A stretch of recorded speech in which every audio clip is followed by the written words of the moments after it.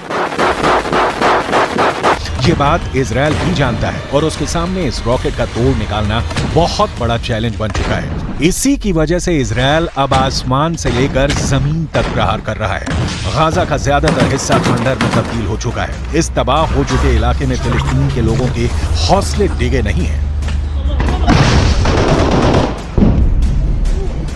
ये गाजा में यूएन की तरफ से बनाया गया एक कैंप है जहां शरणार्थी रहते हैं। यहां पर इजरायल ने बम गिराया था जिससे एक बड़ा गड्ढा हो गया था, लेकिन अब यही गड्ढा बच्चों के खेलने की जगह बन गया है।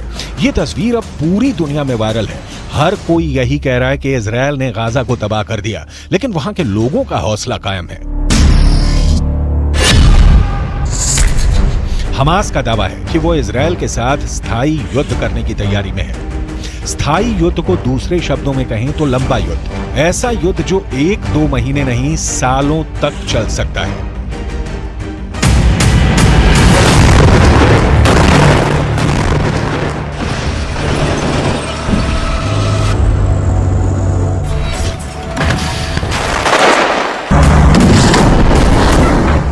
अब सवाल है, हमास इजरायल से कितने महीने तक जंग लड़ सकता है? 1 महीने, 2 महीने, 3 महीने, 6 महीने, 8 महीने या फिर पूरे 12 महीने? बड़ा सवाल है, क्या हमास के पास इतने लंबे वक्त तक लड़ने के हथियार हैं? क्या हमास 1 साल तक इजरायल के सैनिकों को ऐसे अपनी गलियों में फंसाए रख सकता है? क्या हमास के पास इतने तादाद में गोला बारूद हैं? क्या हमास की सुरंगों में इतने रॉकेट मौजूद हैं जिनके सहारे वो 12 महीने तक इजरायल से लोहा लेते रहे? जवाब है, बिल्कुल नहीं।